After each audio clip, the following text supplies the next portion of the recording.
Welcome aboard VF 519. It's an ex-military Oster aircraft, and we're going to do a quick circuit of Popham Airfield, and today the runway in use is runway 26, and I hope you enjoy the flight. My general method is to keep the tail on the ground for 2 or 3 seconds. I get to 40 knots and then rotate, then I let it accelerate to about 65 knots. And generally it gets to about 200 feet by the airfield boundary, and that's when I take the flap off. That's coming up to the airfield boundary there. And once past the boundary, I make a slight right turn. It's mainly for noise abatement reasons, because not everyone shares our enthusiasm for flying, so we try to avoid any areas where people are a little bit sensitive about the noise, and here it means a right-hand turn when you just pass the boundary. So now I carry on to about 500 feet on that heading, and then turn right because the right-hand circuit. Oh, that's the 303. I turn right and then carry on climbing to about 800 feet, which is the circuit height here at Popham. And once I'm on, that's the crosswind leg. Then I get onto the downwind leg, which is the one that runs parallel to the runway. And generally, on a downwind leg, I'd fly the downwind leg, then turn right for the base leg, and that's when I normally would get it set up for the approach. But here at Popham, we've got an unusual arrangement whereby there's a filling station right at the end of the runway for 26, and we don't fly over it under any circumstances, so we actually come into the runway at an angle. And that means that the base leg is quite short and it can get a bit rushed. And so I tend to get it set up for the approach towards the end of the downwind leg.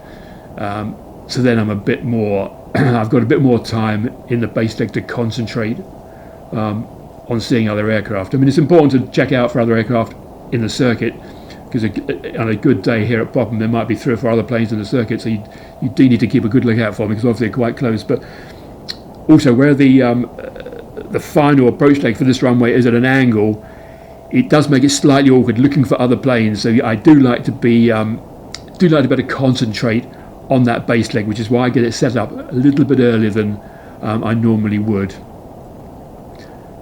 And that's probably doing about 85 knots. So, and we're 800 feet. The 2 instruments below the iPad, the left-hand one's the altimeter, and the right-hand one is the airspeed indicator. Now, the landing on these Osters can be a bit of a challenge. There's the infamous Oster bounce.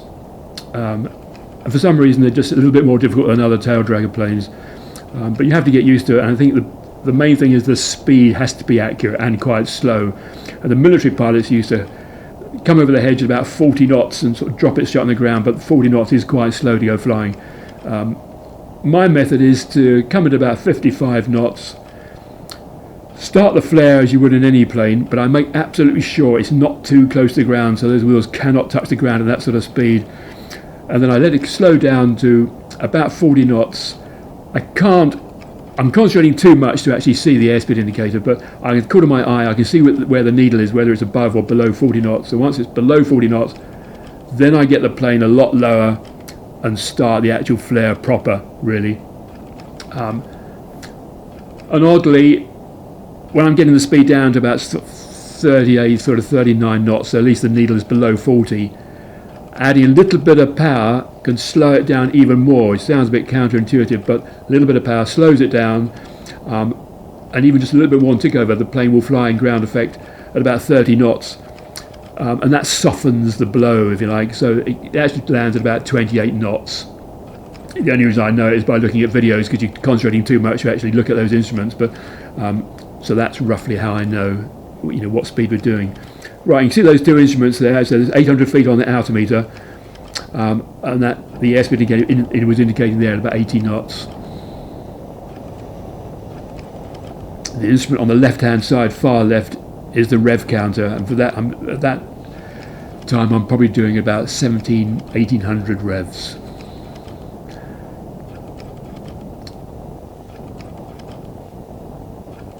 And most aircraft you have to trim every time you just set a different power change or you change the speed. You did trim, but for some reason on the Oster it's just very stable. It doesn't need to be continually trimmed, which is certainly a plus point.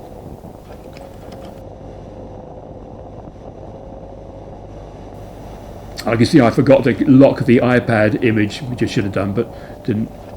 You also see I've got half flap down there. That's a takeoff flap. So I put that off. I'd get the speed down to about less than 65 knots, and that's when I put the half flap down. So that's half flap there, and eventually I will give a full flap when I'm a bit closer to the runway.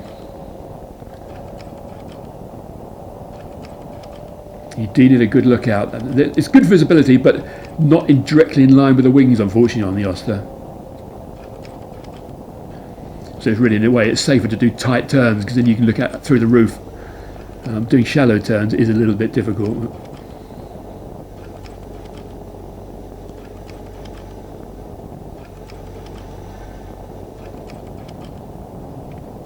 So that height there is probably at about 700 feet, or in fact I can see it is 700 feet there on the altimeter.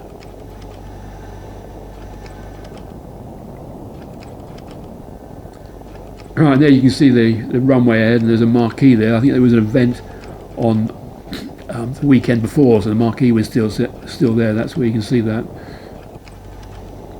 And in a minute you can see where the approach to this particular runway is through trees from the side of the runway, so that's an unusual arrangement. So there's very tall trees at the end of the runway, but which normally is a problem on any airfield, but here it isn't, because you just don't fly over the end of it, you fly from the side. So that view there from the nose is where you would come in from the approach for that runway. So you're coming in about sort of 30 degrees. Probably for a new time pilot, and if this is the first land away, it could be a little bit of a challenge, but once you've done it a few times, it isn't too tricky. Although you wouldn't want to get too slow on the approach, because you've got to do quite a tight turn just there. So those tall trees are irrelevant really, so you're coming from the side of it. And that's obviously with full flap there, so that would be doing it about that. It had a little bit of power. I'm adding a little bit of power there, so that speed would come down. As you can see, the airspeed indicator is at less than 30 knots there, so it actually touches down at less than 30 knots.